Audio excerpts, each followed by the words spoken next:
The sun hung like a brass button in the bleached sky, beating down on the endless stretch of red rock and scrub brush. Jake Sullivan wiped the sweat from his brow with the back of his sleeve, squinting against the glare that bounced off the canyon walls.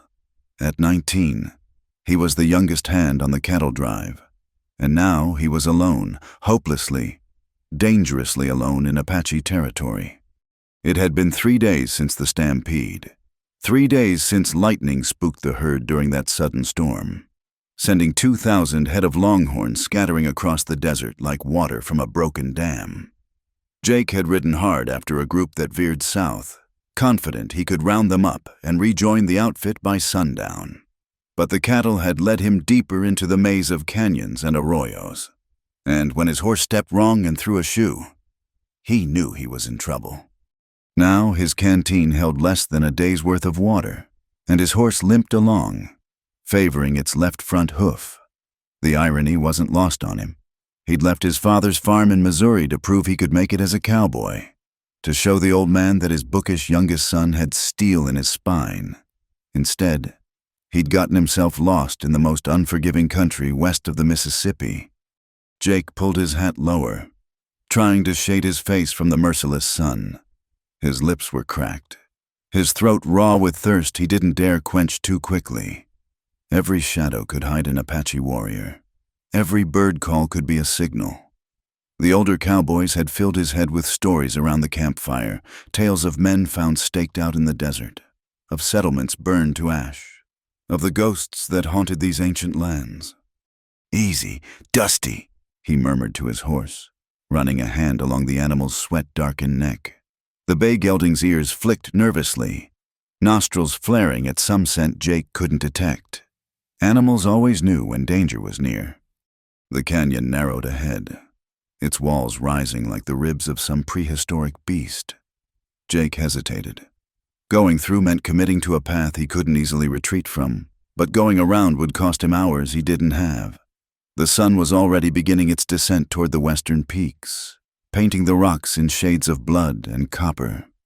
He thought of his mother, dead these 5 years from the fever. She'd always believed in him, even when his brothers mocked his love of books and his father dismissed him as too soft for real work. "You've got a different kind of strength, Jake," she'd said, her hand cool on his forehead during one of his childhood illnesses. "The kind that bends but doesn't break." Jake nudged Dusty forward into the canyon's mouth. The temperature dropped immediately in the shade of the towering walls, and for a moment, the relief was so profound he almost forgot his fear. The clip-clop of hooves echoed off the stone, announcing his presence to anything that might be listening. Halfway through, he spotted it, a thin spiral of dust rising from behind a cluster of boulders up ahead. Jake's hand moved instinctively to the Colt .45 at his hip. Though he knew if it was Apache's, one gun wouldn't make much difference. His mouth went drier than the desert sand. But it wasn't warriors that emerged from behind the rocks. It was a lone coyote, skinny and mangy, that slunk away at his approach. Jake let out a breath he didn't know he'd been holding, his hand trembling slightly as he released his grip on the pistol. The canyon opened up into a wider valley dotted with mesquite and scattered cacti. In the distance, he could see what looked like a line of cottonwoods trees that promised water. Hope flared in his chest, but he tamped it down. Nothing was certain out here except uncertainty itself. As he rode toward the trees, Jake noticed the signs, broken pottery shards half buried in the sand, the remains of a fire ring, the ashes long cold, a leather strip hanging from a thorny bush, bleached by sun and time. People had been here, but whether they were Apache, Mexican, or other travelers like himself, he couldn't tell. The cottonwoods did mark water, a small spring that bubbled up from the rocks, feeding a pool no bigger than a washtub. Jake dismounted carefully, his legs stiff from hours in the saddle. He let Dusty drink first, knowing a man could survive longer without water than a horse could. Only when the animal had its fill did Jake kneel and cup the precious liquid to his lips. It tasted of minerals and earth, but it was the sweetest thing he'd ever drunk. He filled his canteen, then splashed water on his face and neck, washing away the salt and grime of 3 days' hard travel. The sun touched the rim of the canyon, sending long shadows reaching across the valley like dark fingers. Jake needed to find shelter for the night, somewhere defensible where he could rest without fear of being surprised. His eyes scanned the terrain, finally settling on a cluster of rocks near the base of the eastern cliff. It wasn't ideal, but it would have to do. As he led Dusty toward the rocks, the wind picked up, carrying with it the scent of rain. Jake looked to the north and saw them clouds building dark and heavy, their undersides lit by occasional flashes of lightning. Another storm was coming, and this time he had no outfit to shelter with, no chuck wagon to crawl under, no companions to share the danger. He was just a boy trying to be a man, alone in a land that didn't care about his dreams or his fears. The old-timers had warned him the desert would make you or break you, and there was no telling which until it was done with you. Jake Sullivan unsaddled his horse and prepared for the night, unaware that the coming storm would bring more than wind and rain. It would bring an encounter that would test everything he thought he knew about courage, about enemies, and about the price of becoming the man he desperately wanted to be. The storm hit with the fury of a wounded buffalo. Jake had barely finished securing Dusty in the lee of the largest boulder when the first fat raindrops began to fall, each one hitting the parched earth with an audible splat. Within minutes, the drops became sheets of water, driven horizontal by winds that howled through the canyon like the voices of the damned. Lightning split the sky, turning night into day for heartbeats at a time. Thunder followed so close it shook the ground beneath Jake's feet. He pressed himself against the rock face, trying to find an overhang that might offer more protection. When he spotted it, a darker shadow in the cliff wall, perhaps 30 feet up. A cave. Jake hesitated. Climbing in this weather would be treacherous, but staying exposed could be worse. Another lightning strike, this one close enough to make his hair stand on end, made the decision for him. He grabbed his saddlebags and rifle, whispering a prayer that Dusty would be safe below, and began to climb. The rock was slick with rain, and twice his boots slipped on the narrow footholds. His fingers cramped from gripping too tight, and the wind tried to pluck him from the cliff face like a hawk taking a mouse, but desperation gave him strength, and finally, gasping and soaked to the skin, he hauled himself into the cave mouth. It was deeper than he'd expected, extending back into the mountain, perhaps 20 feet. The floor was sandy and dry once he got past the entrance, and the walls showed signs of human habitation, old smoke stains on the ceiling, a few scattered bones from long-ago meals. Jake fumbled for the matches in his pocket, thankful he'd wrapped them in oilcloth, and lit one. The brief flare showed him he wasn't alone. She stood at the back of the cave like a cornered wildcat, one hand pressed against the wall, the other gripping a bone-handled knife. An Apache woman, young, perhaps his own age or a year or two older. Her dark hair hung loose and tangled, her doe-skin dress torn at the shoulder, but it was her eyes that held him frozen, black as obsidian, filled with a mixture of fear and defiance that he recognized because he felt it too. The match burned his fingers and he dropped it, plunging them back into darkness, broken only by the intermittent lightning flashes. "Don't," Jake said, his voice hoarse. He slowly set down his rifle, keeping his movements deliberate and visible during the brief moments of illumination. I won't hurt you." She said something in Apache, her voice low and musical despite the sharp edge of warning in it. Jake didn't understand the words, but the meaning was clear enough. Stay back. He raised his empty hands, palms out, the universal gesture of peace. "I just need shelter from the storm, same as you." Another lightning flash revealed her stance hadn't changed. The knife still gleamed in her hand, but he noticed now that she was favoring her left side, her breathing shallow and quick. Injured, sick. He couldn't tell. Jake slowly reached for his saddlebags, moving with exaggerated care. She tensed, but he pulled out his canteen and took a drink, then held it out toward her, an offering. For long moments, The only sounds were the storm's fury and their breathing. Then, during the next lightning illumination, he saw her lower the knife slightly. Not much, but enough to give him hope. "Jake," he said, pointing to himself. "My name is Jake Sullivan." She watched him with those dark eyes, calculating. Then, so quietly he almost missed it beneath the thunder, she spoke, "I speak your words." Relief flooded through him. "You speak English." "Mission school." The words were clipped, accented, but clear. Before what? But she didn't finish, and he didn't press. There were plenty of befores in the West that were better left unspoken. Jake set the canteen on the sandy floor between them, then retreated to the opposite wall. "What's your name?" Silence stretched between them, broken by the storm's violence. "Finally, Mary. The sisters called me Mary." But that wasn't her real name. He could tell it was a white name, given by white hands, pressed upon her like a brand. He wondered what her Apache name was, what her mother had whispered to her as a baby, but he knew better than to ask. "Are you hurt, Mary?"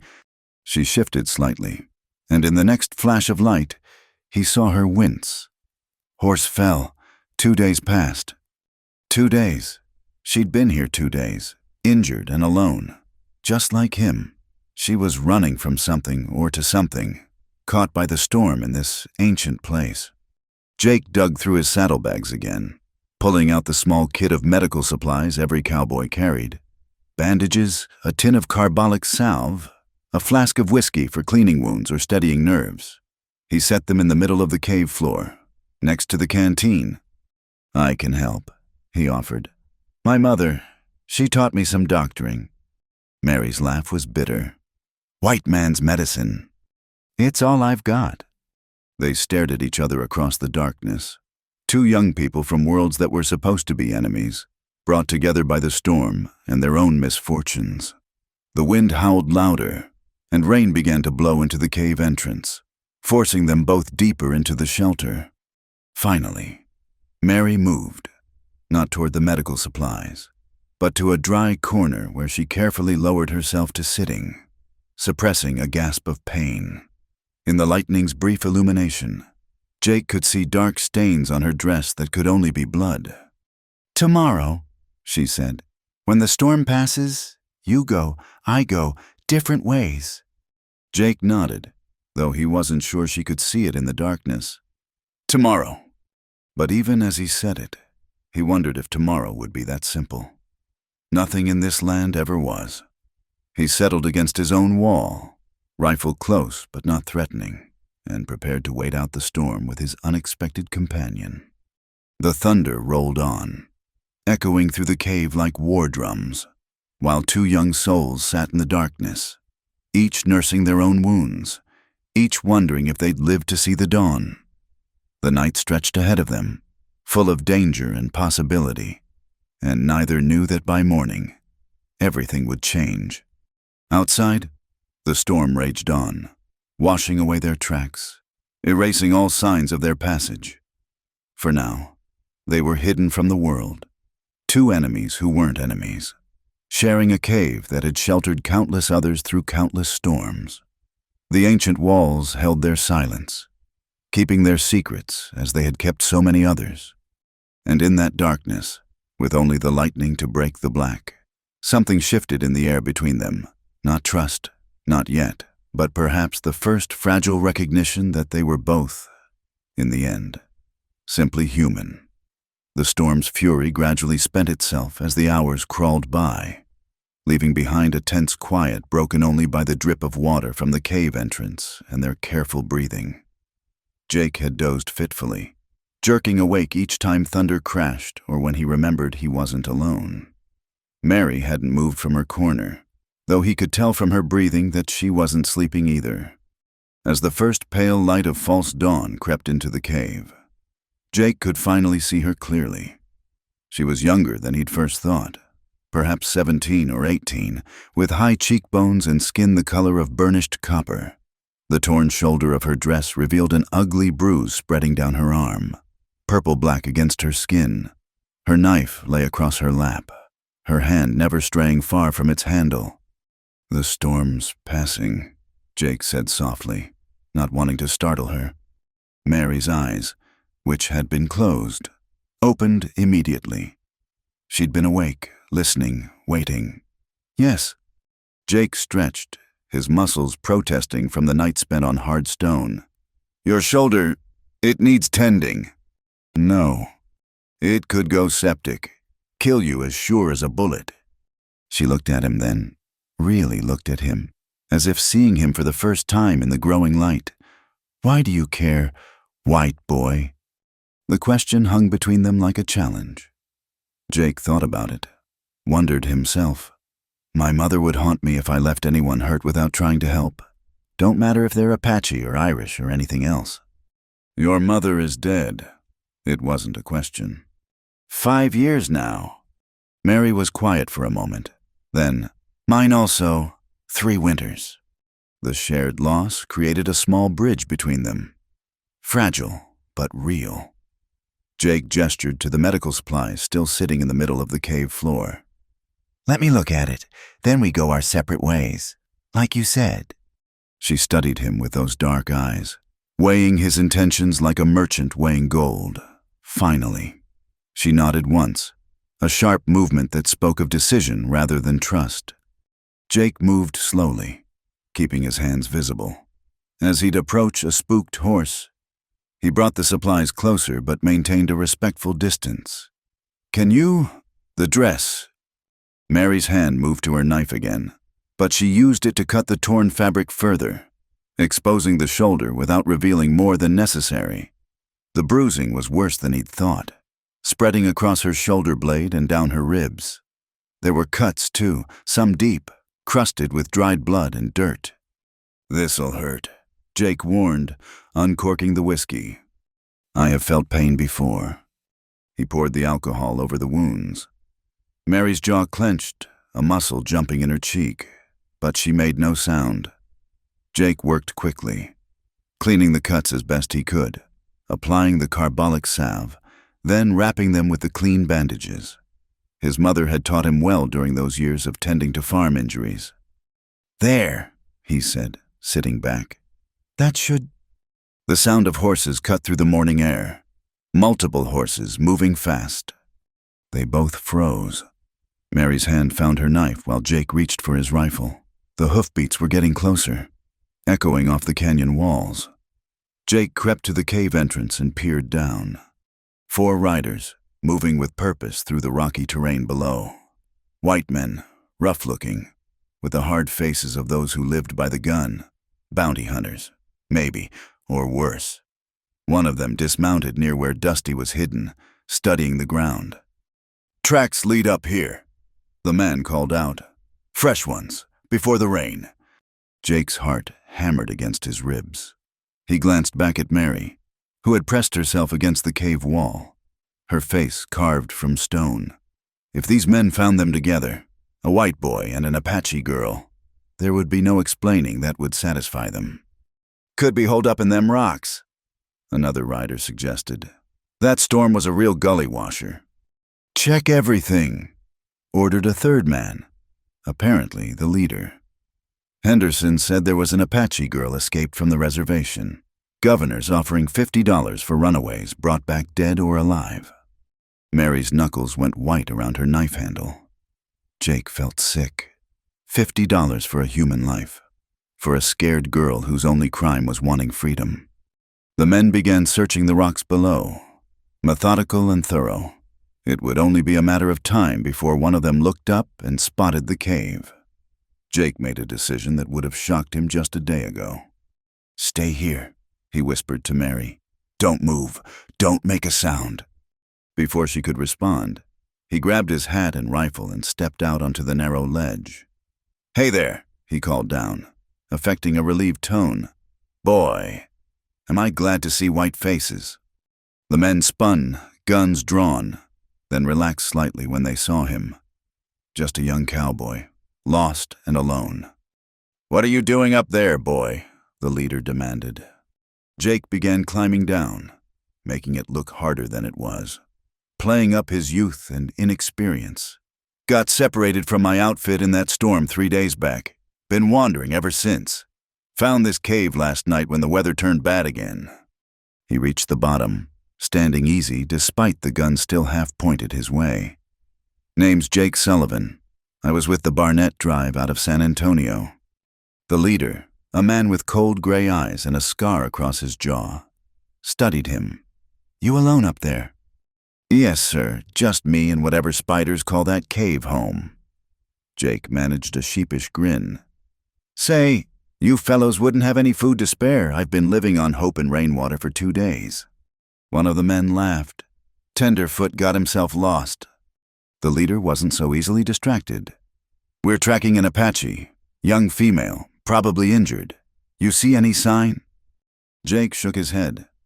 No, sir, though I'll admit, I've been so turned around I probably wouldn't know an Apache from my own shadow. I'm just trying to find my way back to civilization. Where's your horse? Tied up yonder, behind them big rocks. He threw a shoe, been limping something awful. The leader nodded to one of his men, who went to check. Jake held his breath, hoping Dusty would play along. The man returned, nodding. Horse is there, shoes missing on the left front. For a long moment, the leader stared at Jake, those cold eyes trying to pierce through to any deception. Jake met his gaze, letting all his real exhaustion and worries show, just redirecting its cause. Finally, the man holstered his gun. The Barnett outfit would be heading north by now. You're about 30 miles off course. Jake let his shoulders slump. 30 miles, Lord have mercy. Tell you what, the leader said, we'll set you on the right path. But if you see that Apache girl, you send up a shot. There's good money in it. Yes, sir, though honestly, I just want to get back to my outfit and forget this whole adventure. The men spent another few minutes poking around the rocks, but the storm had washed away most signs, and they were eager to pick up the trail elsewhere. They gave Jake basic directions north, along with some hardtack and dried beef from their supplies. You best get moving, the leader advised. This ain't country for a boy to be wandering alone. There's worse than Apaches out here. Looking at him and his men, Jake believed it. He thanked them, saddled Dusty with shaking hands, and rode out, forcing himself not to look back at the cave. He went north as directed for nearly a mile, until he was sure he was out of sight, then circled back through a dry wash. The sun was fully up by the time he climbed back to the cave. Mary stood at the entrance, knife in hand, watching him with an expression he couldn't read. You lied for me, she said. It wasn't quite a question. Not quite a statement. They would have killed you. Yes. She looked at him for a long moment. Why? Jake dismounted, suddenly feeling every one of his 19 years. Because it would have been wrong. Because you're hurt and alone. Just like me. Because... He paused, searching for words. Because my mother raised me to know the difference between law and justice. They ain't always the same thing. Mary lowered her knife. For the first time since they'd met, something like warmth flickered in her dark eyes. Your mother was wise. She was... They stood there, the morning sun painting the canyon walls gold. Two young people who should have been enemies but had somehow become something else. The danger had passed for now, but they both knew it would return. It always did out here, where the land was hard and the people harder. Now what? Jake asked. Mary turned back into the cave, and he thought she was going to gather her things and leave. Instead, she sat back down in her corner and looked up at him. Now, she said, you tell me about this mother who raised such a strange white boy, and I will tell you why those men hunt me. Jake hesitated, then led Dusty to better shelter and climbed back up. He had nowhere else to be. No one waiting for him except an outfit that had probably given him up for dead. And there was something about this girl, this moment, this cave that felt like a turning point in his young life.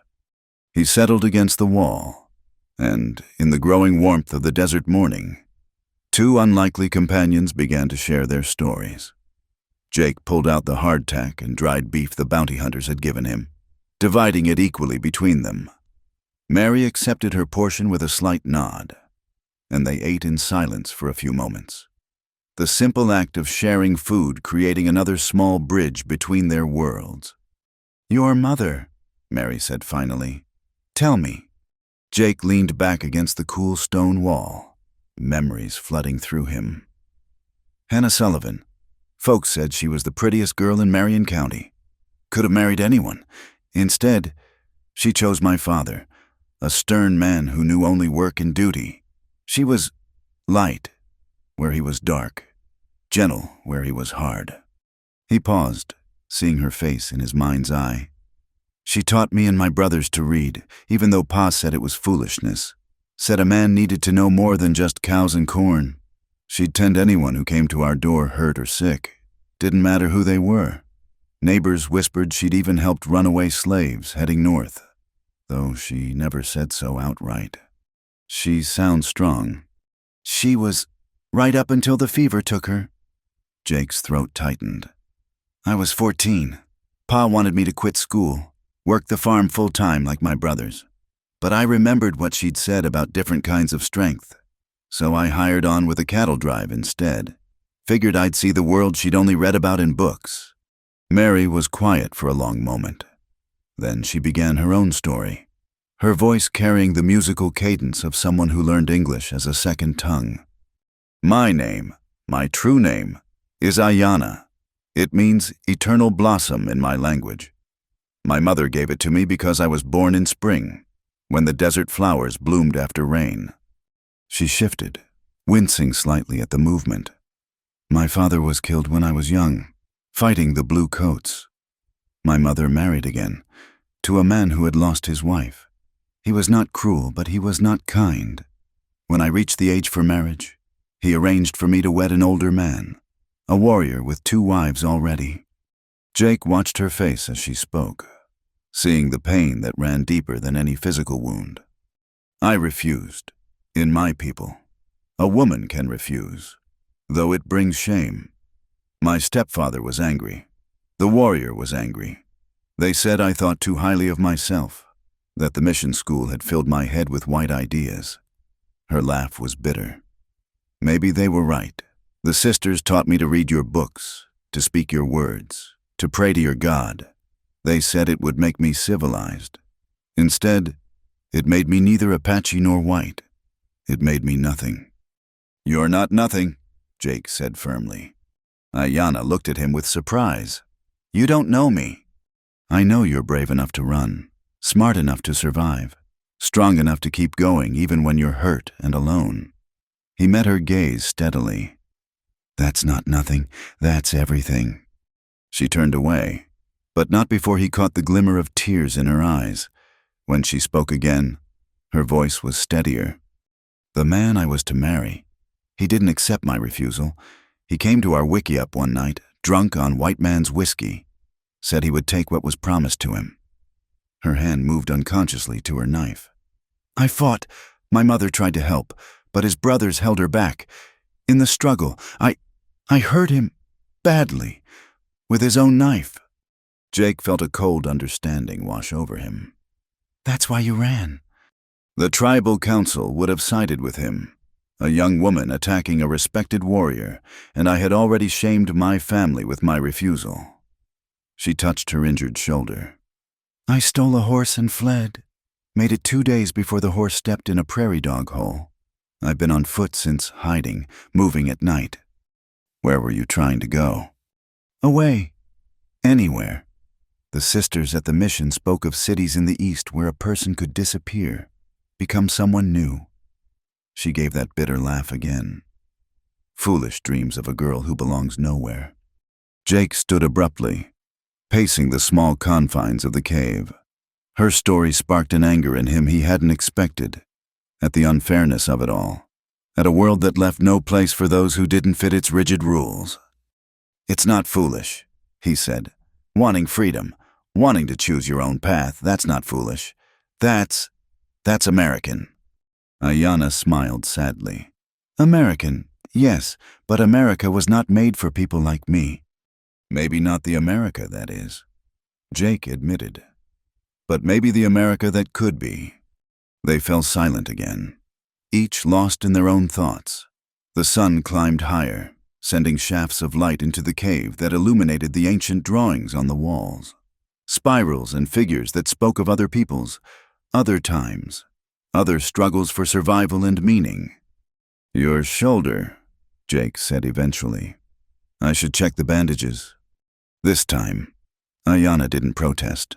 She turned, allowing him to examine his handiwork. The bleeding had stopped, and the wounds looked cleaner. He adjusted the wrappings, trying to ignore the warmth of her skin under his fingers, the way she smelled of sage and something wild. "Thank you," she said softly when he finished. "My mother would be proud," he replied, a tempting lightness. "No." Ayanna turned to face him, her dark eyes serious. "Thank you for seeing me as human, not as Apache, not as savage, just human." The weight of her words settled over him. How many people had looked at her and seen only an enemy, a problem, a thing to be controlled or eliminated? How many had never seen Ayanna, the girl who loved to learn, who refused to accept a life chosen for her, who had the courage to run toward an uncertain future rather than submit to a certain fate? "You're welcome," he said simply. Outside, the desert heat was building, making the cave a refuge not just from storms, but from the brutal sun. They had water from the spring below, food to last another day if they were careful. Neither spoke of leaving, though both knew they should. "I've been wondering," Jake said. "Those drawings on the walls, do you know what they mean?" Ayanna studied the ancient markings. "Some are very old, from peoples who came before even my people. But this one?" She pointed to a spiral with radiating lines. "This speaks of journeys, of paths that circle back to beginning but are changed by the traveling." "Like us," Jake said without thinking. "We're both on journeys we didn't expect." "Yes." She traced the spiral with one finger. "The old ones believed that such meetings, unexpected in sacred places, were guided by spirits, that they had purpose. Do you believe that?" Ayanna was quiet for a long moment. "I believed in nothing when I climbed into this cave. Now." She looked at him, something shifting in her expression. "Now I think perhaps the spirits have not abandoned me after all."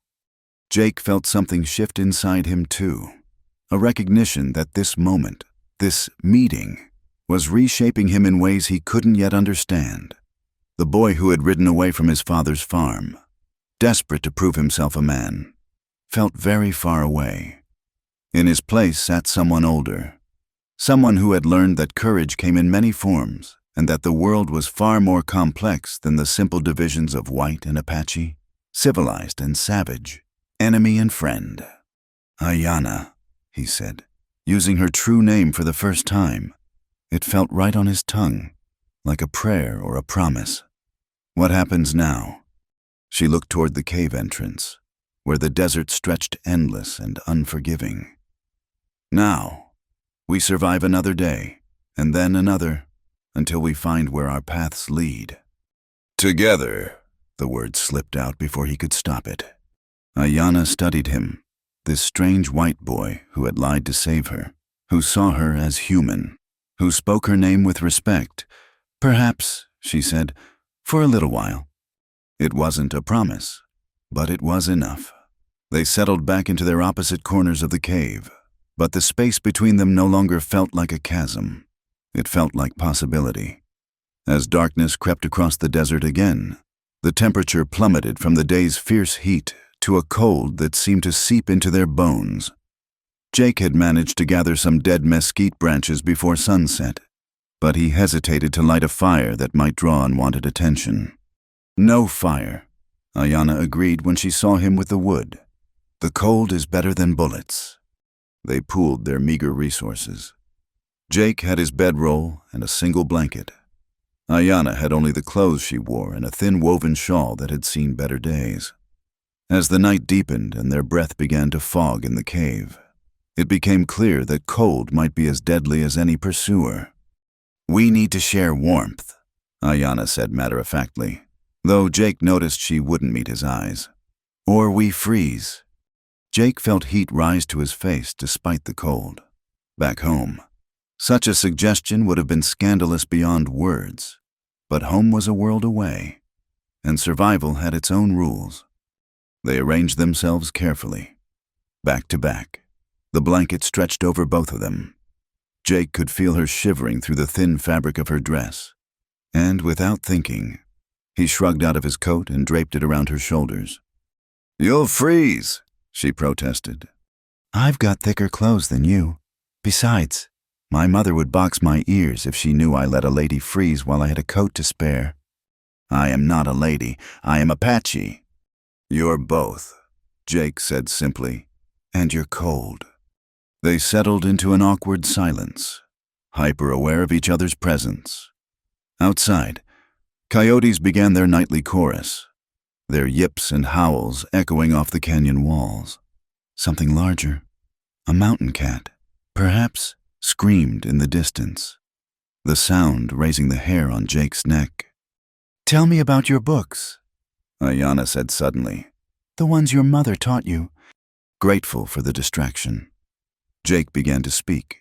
He told her about the Bible stories his mother had read to them, about Pilgrim's Progress and Robinson Crusoe. He recited what he could remember of Longfellow's Paul Revere's Ride, and snippets of Shakespeare that had stuck in his memory. "The sisters had different books," Ayanna said when he paused. "Lives of saints, stories of martyrs who died for their faith. They wanted us to be like them, suffering quietly, accepting God's will." Her voice turned wry. "I was a poor student in that regard." "What did you like to read?" "There was one sister, Sister Catherine. She was younger than the others. She had a book of Greek myths hidden in her cell. She let me read it sometimes." Ayanna's voice warmed with the memory. Stories of gods who were petty and cruel, heroes who defied fate, women who turned into trees or stars rather than submit to marriage.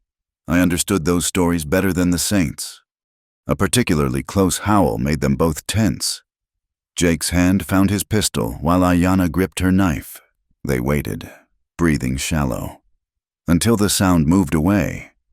"I've never been so scared in my life," Jake admitted quietly. "And I've been scared plenty these past few days." "Fear keeps us alive," Ayanna replied. "My grandmother said courage is not the absence of fear, it is acting despite fear." "Your grandmother sounds wise too." She died the winter before my mother. The sickness took many that year." They talked through the night, trading stories and memories as the temperature continued to drop. Jake told her about his brothers, Tom, who could break horses better than any man in the county, and Samuel, who had their father's gift for making things grow. Ayanna spoke of her childhood before the mission school, of learning to track and hunt, of the ceremonies and songs that the sisters had tried to scrub from her memory. "Do you miss it?" Jake asked. "Your people, your ways." "I miss belonging," she answered after a long pause. "I miss knowing my place in the world, but I could not be what they wanted me to be, just as you could not be what your father wanted." Sometime past midnight, Jake became aware that Ayanna's shivering had worsened. Her injured shoulder must be paining her, and the cold was sapping what strength she had left. Without asking permission, knowing she would refuse, he shifted position, wrapping his arm around her and pulling her against his chest. She stiffened immediately. "This is not proper." "Neither is dying of cold," Jake said, trying to keep his voice steady despite his racing heart. "We're past proper. Ayanna, we're down to survival." Slowly, incrementally, she relaxed against him. He could feel her heartbeat, quick as a bird's, could smell the sage in her hair. It was the closest he'd ever been to a woman who wasn't his mother or sisters. And despite everything, the danger, the cold, the impossibility of their situation, he felt a fierce protectiveness rise in him. "In my people's stories," Ayanna said softly, "there is a tale of Coyote and the stolen fire. Coyote saw that humans were cold and dying in the winter, so he stole fire from the fire beings who hoarded it. They chased him across the world, but he gave the fire to humans before they caught him. He was burned and scarred, but humans survived. "Am I Coyote in this story?" Jake asked, attempting lightness. "Perhaps we both are, stealing warmth from a cold world that would see us dead." They fell quiet again, listening to the night sounds, feeling the press of darkness and danger around their small shelter. Jake thought of the old cowboys' tales around the campfire, how they'd spoken of moments that changed a man, facing down rustlers, surviving stampedes, getting lost in the wilderness and finding your way back. None of them had mentioned this, holding an Apache girl in a cave while the world hunted her, feeling her trust like a weight and a gift at once. "Jake," Ayanna whispered, "if they find us tomorrow, if the hunters come back—" "They won't. But if they do, you must say I forced you, that I held a knife on you, made you help me." "No. You don't understand. They'll hang you for helping me. Your own people will—" "They're not my people if they'd hang me for doing what's right." Jake tightened his arm around her slightly. "We're going to make it through this night, and tomorrow we'll figure out what comes next. Together." "You're a fool, Jake Sullivan." "Maybe, but I'm a living fool, and so are you. That's what matters." As if in response to his words, something screamed again in the darkness, closer this time. They both tensed, and Jake carefully reached for his rifle with his free hand. The scream came again, followed by the sound of something large moving through the brush below their cave. Mountain cat, hunting. They lay perfectly still, barely breathing. As the predator passed beneath them, Jake could hear it pause at the spring, drinking, then padding away into the night. Only when the sound faded completely did they relax. "Even the mountain fears nothing," Ayanna whispered. "We could learn from it." "Right now, I'd settle for learning how to stay warm." She actually laughed, a small sound, quickly stifled, but real. "You are doing well enough, I think." They settled again, and this time Ayanna's breathing gradually deepened into sleep. Jake stayed awake, standing watch, feeling the weight of her trust in how completely she relaxed against him. He thought of his mother's words about different kinds of strength, about bending without breaking. He'd thought coming west would make him a man through facing danger and proving his mettle with cattle and horses. He hadn't expected this, learning that true strength might be in choosing compassion over safety, in standing with someone the world said was his enemy. The stars wheeled overhead, visible through the cave entrance, indifferent to human struggles, but Jake didn't feel small beneath them. He felt part of something larger, a story as old as the drawings on the cave walls, of people finding each other in the darkness and choosing to share warmth rather than freeze alone. Tomorrow would bring new challenges. The hunters would return, or others would come. Water would run low. Food would run out. The injured horse. The vast desert. The impossibility of a white cowboy and an Apache girl finding any place that would accept them. All of it waited with the dawn. But for now, in this eternal moment between darkness and light, they were alive. They were warm. They were not alone. And somewhere in the depths of the night, as Jake finally dozed with Ayanna safe in his arms, he understood what the old cowboys had really meant about becoming a man. It wasn't about facing death or proving courage. It was about the moment you chose to protect something precious, even at the cost of everything you thought you were. The night was long, but it would not last forever. And when the sun rose, Jake Sullivan would no longer be the boy who had ridden away from his father's farm. He would be something new, forged in darkness and defined by choice. He would be the man who chose to stand with Ayanna, whatever came next. Dawn came slowly, painting the canyon walls in shades of rose and gold. Jake woke to find Ayanna already alert, though she hadn't moved from his arms. The moment of waking was awkward. The intimacy that darkness and cold had necessitated seemed almost improper in the growing light. They separated carefully, neither speaking of the night they'd shared, though something fundamental had shifted between them. Jake checked her bandages while she used his knife to cut strips from her torn dress to fashion better footwear for traveling. "We can't stay here," she said, stating what they both knew. "The hunters will widen their search, and we need food." Jake studied the terrain from the cave mouth. "There's a trading post about 2 days north. Old Miguel Santana runs it. He's married to a Navajo woman. They might help us. Or they might turn us in for the reward." "Maybe. But Miguel's not fond of bounty hunters. Had some trouble with them himself a few years back." Jake made his decision. "It's our best chance." They climbed down from the cave as the morning sun began its assault on the desert. Dusty whinnied softly at their approach, and Jake was relieved to see the horse's limp had improved. He fashioned a rough shoe from leather and rawhide. It wouldn't last long, but it might get them to the trading post. As they prepared to leave, voices carried on the wind. Jake and Ayanna froze, then quickly led Dusty behind a cluster of boulders. Through a gap in the rocks, they could see riders approaching, not the bounty hunters from yesterday, but a cavalry patrol. 6 soldiers in dusty blue uniforms, led by a young lieutenant who couldn't have been much older than Jake.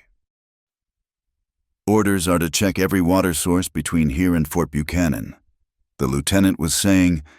"The Apache girl is considered dangerous. She attacked a tribal elder." "Begging your pardon, sir," an older sergeant replied. "But seems to me if she was so dangerous, that elder wouldn't have walked away with just a scratch." The lieutenant's face reddened. "That's not for us to judge. Sergeant, we have our orders." They were heading straight for the spring. Jake's mind raced. If the soldiers found signs of their camp— "Create a distraction," Ayanna whispered. "I'll circle around, lead them away." "No, we stick together." But before he could stop her, she was gone, moving through the rocks with a silence that made him understand how the Apache had survived so long against superior numbers. Jake cursed under his breath and did the only thing he could think of. He mounted Dusty and rode out into the open, away from where Ayanna had gone. "Hey there," he called out, waving his hat. "Am I glad to see the cavalry?" The soldiers wheeled toward him, hands on weapons until they saw he was white and alone. The lieutenant rode forward, suspicious. "State your business." "Jake Sullivan, sir. Got separated from the Barnett outfit in that storm few days back. Been trying to find my way back to civilization ever since." It was the same story he'd told the bounty hunters, and he sold it with the same mixture of relief and embarrassment. The lieutenant studied him with sharp eyes. "You're the second lost cowboy we've heard about in as many days. Seems the Barnett outfit is mighty careless with its hands." Jake's heart sank. Of course, the bounty hunters would have mentioned him. "Well, sir, I can't speak to any others, but I surely am lost. Could you point me toward the nearest town?"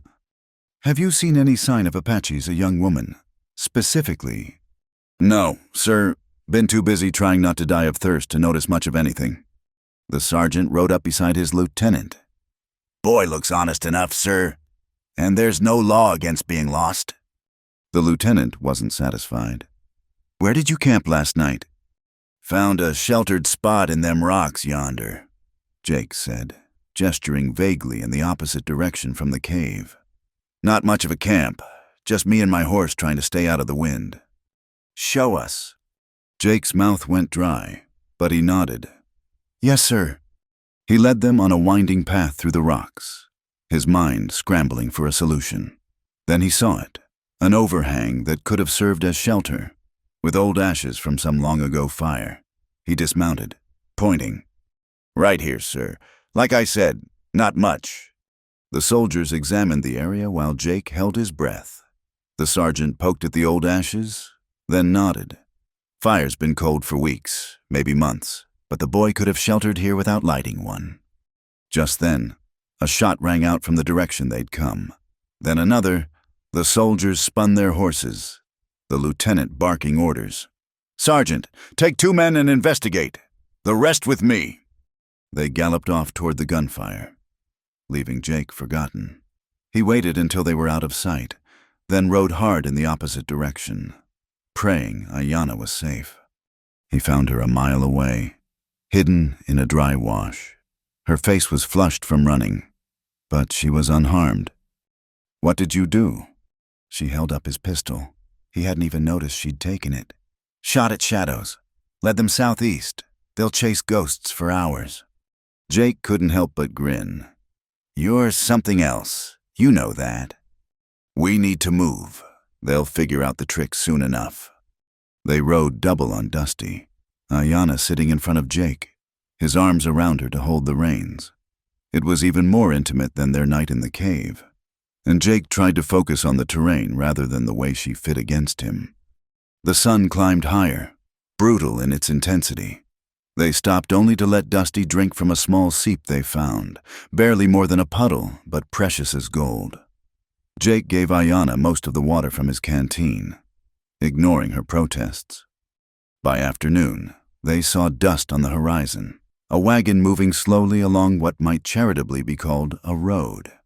Jake tensed, but Ayanna placed a calming hand on his arm. "Look closer. The wagon's painted. Trader's wagon." As they approached cautiously, an old Mexican man emerged from the wagon's shade, a rifle cradled casually in his arms.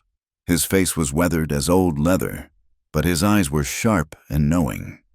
"Well, well," he said in accented English. "A cowboy and an Apache maiden. That's a story I haven't seen before." "We need supplies," Jake said carefully. "And information. Are you Miguel Santana?" The old man's eyes narrowed. "Who wants to know?" "Ben Martinez told me once that if I was ever in trouble out here, Miguel Santana was a man who might help. Said you understood that sometimes the law and what's right don't walk the same trail." Miguel studied them for a long moment. Then a woman emerged from the wagon, Navajo, as Jake had said, with gray-streaked hair and a face that had seen its share of hardship. "They're being hunted," she said. It wasn't a question. "Yes?" Ayanna answered in Apache. The woman's eyes widened slightly. The languages were different but related, and understanding passed between them. "Come," the woman said. "Quickly, before others see." They hid Dusty behind the wagon and climbed inside. It was cramped, filled with trade goods, blankets, tools, foodstuffs. Miguel and his wife, who introduced herself as Maria, gave them water and food while keeping watch. "The whole territory's looking for you. Girl," Miguel said to Ayanna. "The man you cut, he's got connections. Made it sound like you tried to murder him in his sleep." "He lies," Ayanna said simply. "Oh, I know that. Man's been a snake for years. But snakes got poison, and his is spreading." Miguel turned to Jake. "And you, boy, you realize what you've done helping her." "I've done what's right." Maria smiled sadly. "Right doesn't buy much out here." "Where are you headed?" Miguel asked. Jake and Ayanna exchanged glances. They hadn't discussed it, hadn't dared plan beyond the next water source, the next hiding place. "Away," Jake said finally. "Somewhere we can start over." Miguel was quiet for a moment, then spoke. "There's a man in Tucson, Josiah Freeman, Negro fellow, runs a freight company. He's sympathetic to those who need new starts. Lost his own family to hatred." He pulled out a piece of paper, scribbled something. "You show him this. He might have work for a young man who ain't afraid to stand with those the world's against." "And her?" Jake asked. "In Tucson, there are ways to disappear, become someone new. Won't be easy. Mixed couples face troubles you can't imagine. But it's possible." Mixed couple. The words hung in the air. Jake and Ayanna hadn't spoken of feelings, of future, of what they were becoming to each other. But the old trader had seen it, maybe before they'd fully seen it themselves. "We're not," Jake began, but Ayanna placed a hand on his arm. "Thank you," she said to Miguel and Maria. "For the help, For the hope. Maria packed them supplies, dried meat, cornmeal, a full water skin, even a bottle of tequila for medicinal purposes. Miguel added ammunition for Jake's rifle and a newer, sharper knife for Ayanna. Travel at night, Miguel advised. Rest during the heat, stay off the main trails. And boy, he fixed Jake with a hard stare. You keep her safe. The world's full of men who think they own women, especially women like her. You stand between her and them. You hear? Yes, sir. As the sun began its descent, they prepared to leave. Maria pulled Ayanna aside, speaking quietly in a mixture of Navajo and Spanish. When she returned, Ayanna's eyes were bright with unshed tears. What did she say? Jake asked as they mounted Dusty. She said the Creator brings people together for reasons we don't always understand. That love planted in hard ground grows strongest. Ayanna paused. And she gave me this. She showed him a small silver cross on a leather cord, not purely Christian, but worked with native designs, a symbol of worlds coming together. They rode away from the wagon as shadows lengthened across the desert. Tucson was 5 days away if they were careful, maybe 4 if they pushed. It seemed impossibly far, but for the first time, they had a destination, a hope. Jake, Ayanna said as they rode. What Miguel said about us being a couple. We don't have to talk about it, but we do. She turned in the saddle to look at him. Is that what we are becoming? Jake met her eyes, seeing in them the same confusion and wonder he felt. I don't know. I just know I can't imagine letting you face this alone. She studied him for a long moment, then turned back around, but she leaned back against him, just slightly, and he took it as answer enough. The desert stretched before them, vast and unforgiving, but no longer empty. They had supplies, a destination, and most importantly, each other. Whatever waited in Tucson, acceptance or rejection, new life or new dangers, they would face it together. As the first stars appeared in the darkening sky, Jake remembered his mother's words one last time. Different kinds of strength. He'd found his at last, and her name was Ayanna. They had made good time for 3 nights, traveling under stars and resting in whatever shade they could find during the brutal days.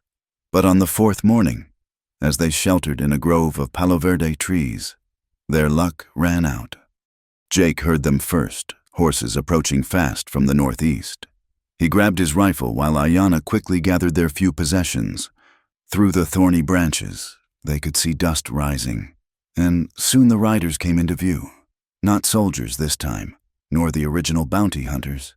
These were cowboys from Jake's world, men he might have ridden with under different circumstances. Jake Sullivan. The lead rider's voice boomed across the desert. We know you're out there, boy. Come on out and let's talk this through. Jake recognized him. Frank Garrison, the Barnett outfit's segundo. A hard man but fair. Someone Jake had looked up to during his brief time with the drive. Stay hidden, Jake whispered to Ayanna, but she shook her head. We've faced this together. They emerged from the trees. Jake's rifle lowered but ready. Garrison and 5 other cowboys spread out in a semicircle, hands resting on their weapons. Jake recognized most of them, men he'd shared coffee with, told jokes with, dreamed of adventure with. Frank, Jake said, trying to keep his voice steady. How'd you find us? Wasn't hard. That old Mexican trader tried to throw us off, but we've been tracking you since yesterday. Garrison's weathered face was unreadable. You've caused quite a stir, boy. The whole territory's talking about the cowboy who took up with an Apache bride. She's not my bride, and she's got a name, Ayanna. One of the younger cowboys snorted. Listen to him, giving Christian names to savages. Jake's rifle started to rise, but Garrison held up a hand. Easy, everybody. We're here to talk. He focused on Jake. Your father sent word to Mr. Barnett. Wants you brought home. Says you've shamed the family name. My father doesn't own me. Maybe not. But that girl there, she's wanted by the law. Attacked a tribal elder. There's paper on her from the Apache agent and the territorial marshal both. She defended herself, Jake said hotly. The man was trying to— I don't care what he was trying, Garrison interrupted. That's between her and her people. What I care about is you, boy. You're throwing your life away for something that can't last. You think you can ride into any town with her, find work, build a life. The world don't work that way. Then we'll make our own way. Where? Mexico. You'll be gringos there, always looking over your shoulder. California, they'll see Apache and shoot first. Face facts. Jake, there's no place for what you're trying to be. Ayanna stepped forward, and Jake saw several hands tighten on pistol grips. But she stood proud, unafraid. And when she spoke, her voice carried across the still morning air.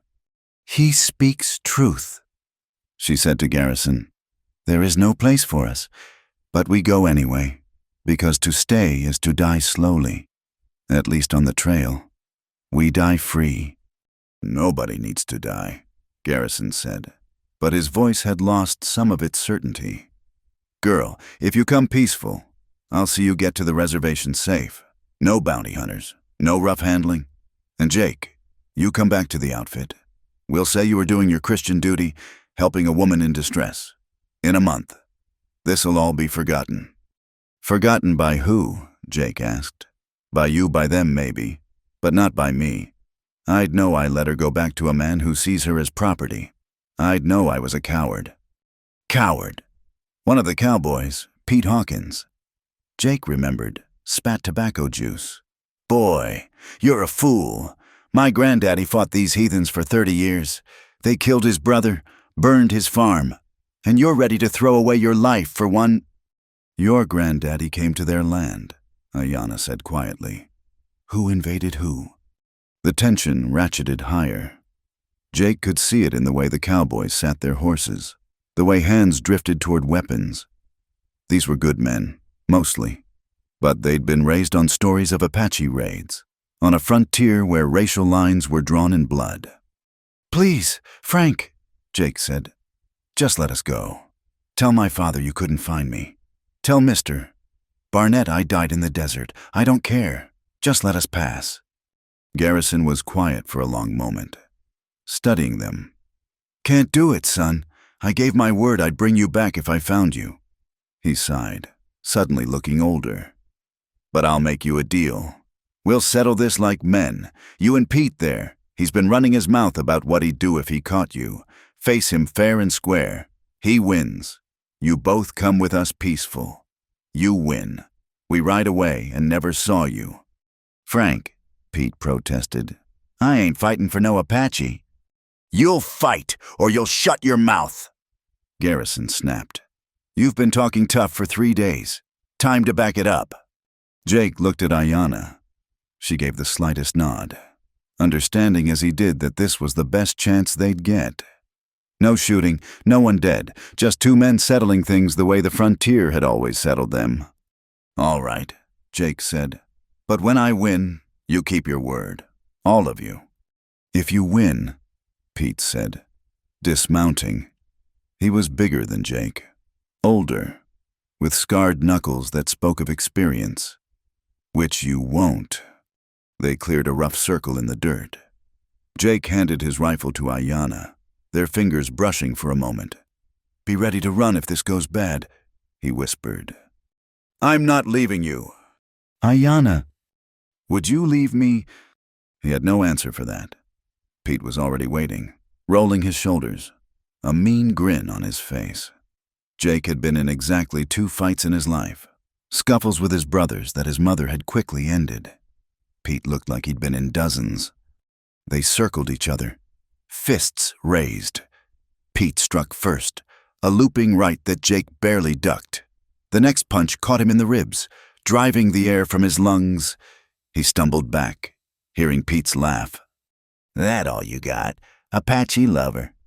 Jake thought of Ayanna standing alone against the world, of his mother believing in different kinds of strength, of all the times he'd been told he was too soft, too weak, too bookish to amount to anything.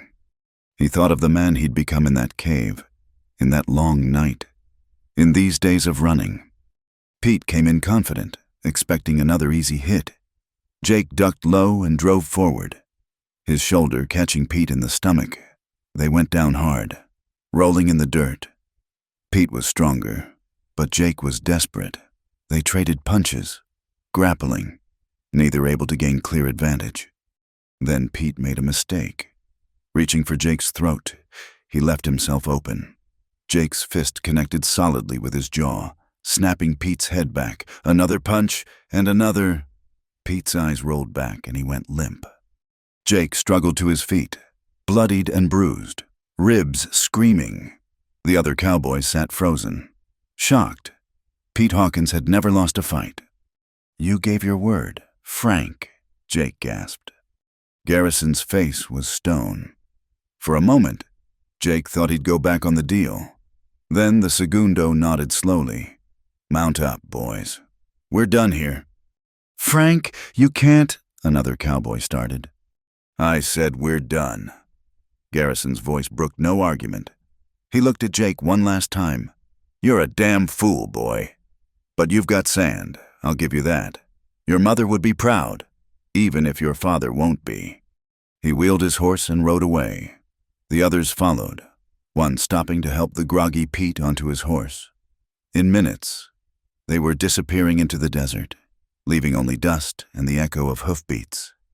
Jake's legs gave out and he sat down hard. Ayanna was beside him instantly, checking his injuries with the gentle hands. "You did it," she said softly. "We did it."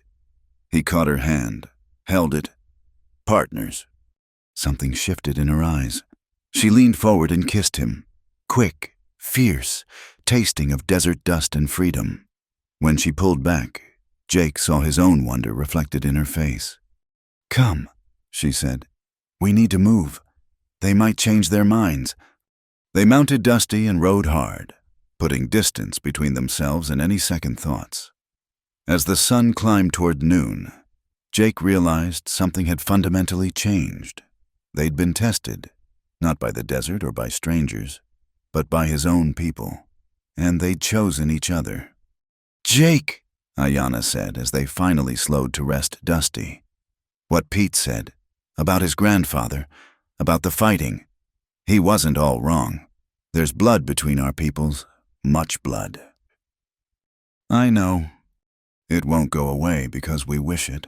That blood will follow us. Always." Jake thought of Garrison's weathered face, of Pete's hatred, of all the stories he'd grown up hearing. Then we'll have to be better than the past. We'll have to prove that other ways are possible. The world doesn't want to be proved wrong. Then we'll just have to be too stubborn to care what the world wants. Ayanna smiled, the first true smile he'd seen from her.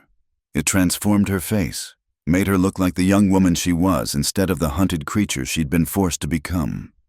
"Too stubborn to care," she repeated. "Yes, I think we can do that." They rode on toward Tucson, toward uncertainty, toward a future that shouldn't exist, behind them. The cowboys would spread the story of Jake Sullivan who fought for an Apache girl, who chose love over his own people. It would become legend, twisted in the telling, but at its heart would remain this truth sometimes. In the hardest ground, love takes root and refuses to die.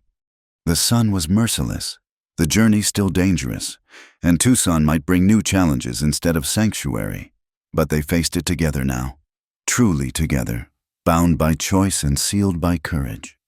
And in the vast, unforgiving desert, that was no small miracle. Josiah Freeman was not what Jake had expected.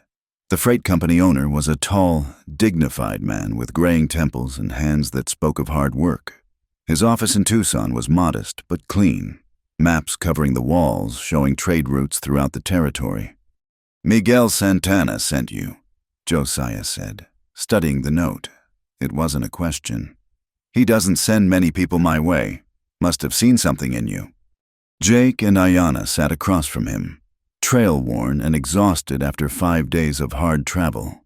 They'd entered Tucson separately, Ayanna wearing a Mexican shawl over her hair. Jake leading Dusty as if he were just another drifting cowboy. But here, in this office, they could drop their pretenses. "Tell me your story," Josiah said, "the truth of it." So they told him. Jake did most of the talking, but Ayanna added her voice when needed. Josiah listened without interrupting, his dark eyes moving between them, reading what wasn't said as much as what was. When they finished, he leaned back in his chair. "You know what you're asking. Not just for work, but for a new life, new names, new papers, new history." "We know," Jake said. "Do you?" Josiah's voice hardened. "I came west after the war. Lost my wife and daughter to men who couldn't stand the thought of free Negroes.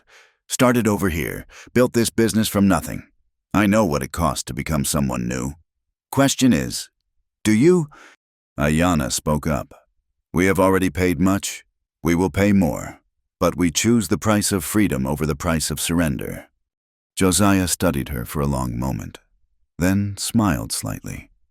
"Miguel was right. You two might just make it."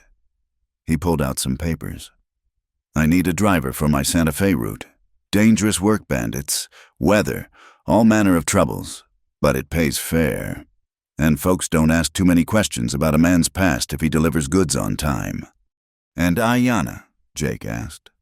"My wife runs a boarding house. Always needs help.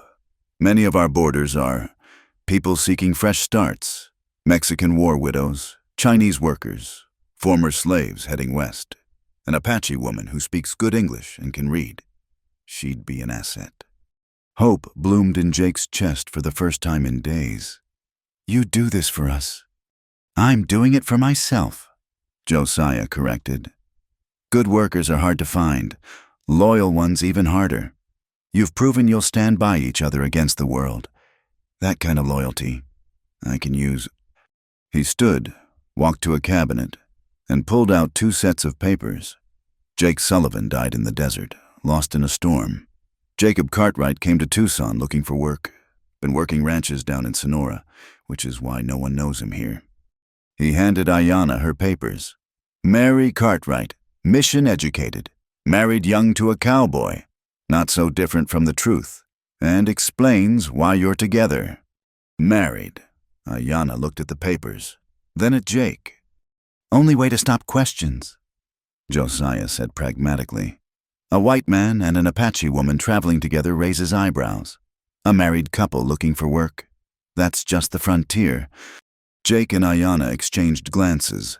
They'd danced around their feelings for days. But this, "We'll need witnesses," Jake said quietly, "for it to be legal." Josiah raised an eyebrow. "You want to make it real?" "If she'll have me." Jake turned to Ayanna, taking her hands. "I know it's not what either of us planned, but nothing about this has been. What I know is that I can't imagine facing tomorrow without you. Any tomorrow." Ayanna's eyes glistened. Jake Sullivan was a brave boy. Is Jacob Cartwright just as brave? Braver, because he knows what he's choosing. "Then, yes, I'll marry you." Josiah shook his head, but he was smiling. "Miguel's going to owe me a bottle of his best tequila for this." He called out, "Martha, come meet the new folks." His wife entered, a handsome woman with kind eyes and capable hands. She took in the situation at a glance and embraced Ayanna like a long-lost daughter. "Oh, child," she said, "you look like you've been through trials. Come, let's get you cleaned up and into a proper dress. Can't have you getting married looking like you've been dragged through the desert." "But we have been dragged through the desert," Ayanna said, which made Martha laugh. "All the more reason to wash it off before you take your vows." 2 hours later, they stood in Josiah's parlor. Ayanna wore a simple blue dress of Martha's, her hair washed and braided. Jake had cleaned up as best he could, his face still showing bruises from his fight with Pete. Josiah's neighbor, a Mexican shopkeeper named Eduardo, served as second witness. "This isn't a church wedding," Josiah warned. "But it's legal. I've got authority as a justice of the peace." "It's perfect," Jake said, unable to take his eyes off Ayanna. The ceremony was simple. They had no rings, so Martha offered 2 bands of braided horsehair. For luck, she said, and to remember that love, like good rope, grows stronger when the strands are woven together. When Josiah pronounced them man and wife, Jake kissed his bride gently, mindful of her still healing shoulder. In that moment, all the danger, all the impossibility, all the weight of the world's disapproval fell away. They were simply 2 people who had chosen each other. That night, in a small room above the boarding house, they sat by the window looking out at the desert. Their wedding night was quiet, both too exhausted and too aware of the magnitude of what they'd done for anything more than holding each other. "Do you regret it?" Ayanna asked. "Your choice." "Never. Do you?" She was quiet for a moment. "I regret that we had to become new people to be together. That Jake Sullivan and Ayanna could not marry. Only Jacob and Mary Cartwright." "We're still us," Jake said. "The names are just words. What matters is what's in here." He placed his hand over her heart, feeling its steady beat. "My grandmother used to say that some spirits are meant to find each other, even if they're born into different worlds. She said such meetings were sacred, but also dangerous. They threatened the order of things." "Maybe the order of things needs threatening." Ayanna smiled. "You sound like a revolutionary Mr. Cartwright." "Just a freight driver who loves his wife, Mrs. Cartwright." They fell asleep, curled together. Legal at last in the eyes of the law, if not in the eyes of society. Outside, Tucson went about its business. A frontier town where Mexican, American, Chinese, Negro, and even Apache blood mingled in the dusty streets. Not a perfect place, but a place where new starts were possible. In the morning, Jake would begin learning the freight routes. Ayanna would start work at the boarding house.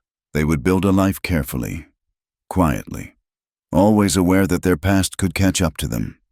There would be times when Ayanna would be refused service in stores, when Jake would face the contempt of those who saw his choice as betrayal. They would move several times over the years, always seeking places where the frontier's rough edges might grant them space to exist. But they would endure. They would have children who carried both bloodlines, who grew up speaking both languages, who embodied the possibility of bridges between worlds. They would grow old together. Jake's fair skin weathered by the desert sun, Ayanna's dark hair silvered by time. And sometimes, on quiet evenings, they would remember that cave in the storm, that moment when 2 frightened young people chose to see each other as human. They would remember the journey that followed, the hunters and the helpers, the challenges and the choices.